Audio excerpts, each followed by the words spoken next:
Alright, so today we're dehydrating some beef ribs. Now, I'd gone to Kroger's, which is kind of like Piggly Wiggly or a Giant Eagle, anything like that.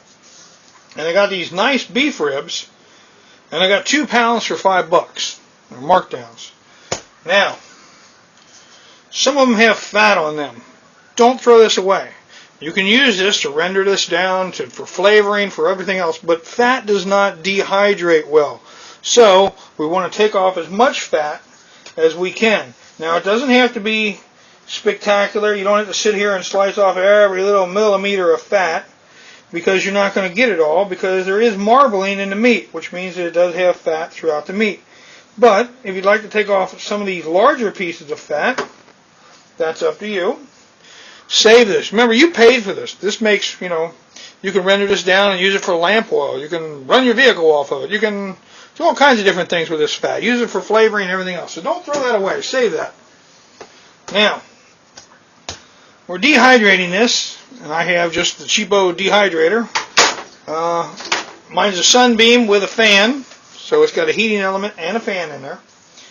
And the idea of dehydrating is making everything uniform thickness, okay, and uniform size. It dehydrates better that way. Well, since it comes pretty much uniform size, the only difference I got to go through is uniform thickness. So, I'm just very carefully slicing off pieces. Now, you need to pay attention to the way the grain runs in the meat. If it runs in a direction where you can take it and pull it apart, you're slicing it the wrong direction. Flip it over, and slice it a different way. You don't want to be able to yank this apart, or otherwise it'll fall apart when it dehydrates. It's not a good thing. Now, you can see, you may have to change up. I don't know how well this is going to show up. But this part, this is 2 different muscles, okay? This is what beef is, 2 different muscles. And it's got this line of fat running between the 2 different muscles. Now, part of this grain runs straight across this way.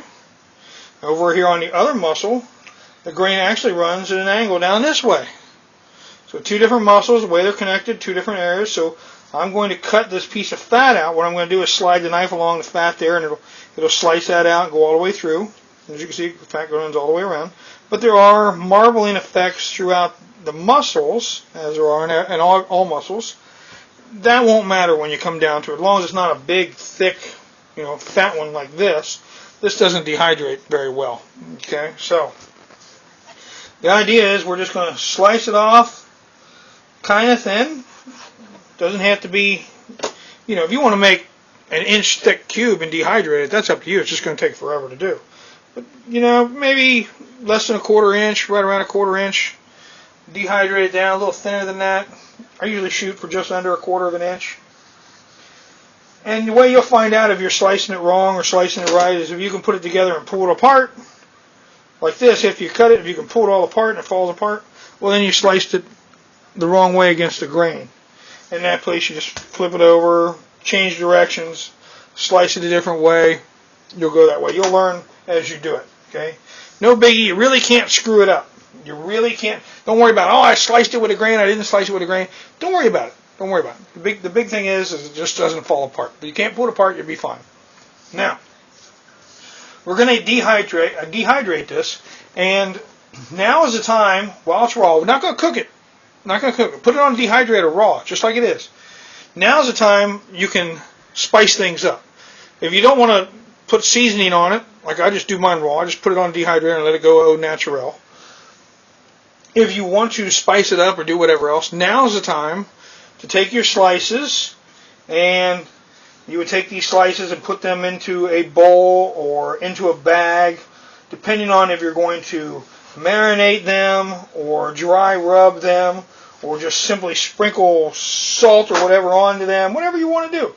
Now is the time to take these and then mix them around to get everything all through there. For myself, if I can, I lay mine out, and I normally do a dry rub or a dry seasoning, and I would lay mine out and I would sprinkle stuff on it and then add it to my dehydrator tray and go that way. So I wouldn't have to worry about it. That's just the way I do mine. Now, if you want to Say I'm doing chicken and I want to make a teriyaki chicken.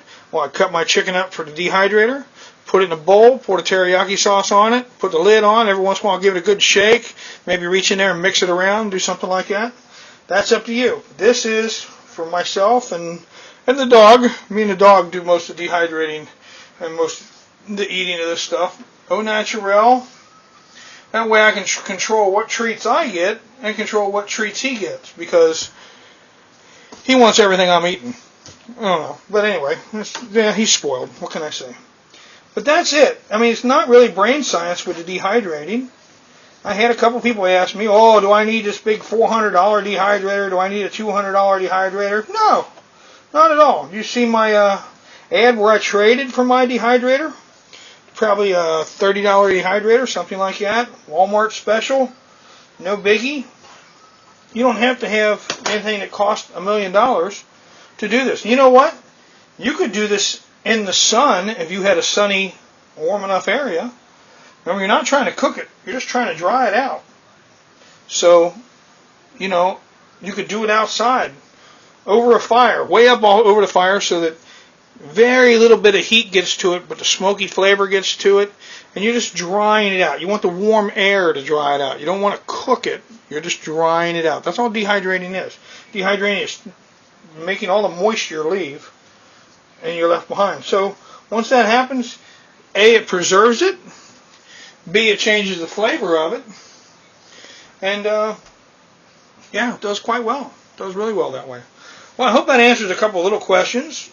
I'll take one of these gloves off now because I got to touch my camera. And I hope that helps you. If you have any more questions, do me a favor and put a comment, send me an email, text me, whatever you want to do. And I'll catch you on the next one.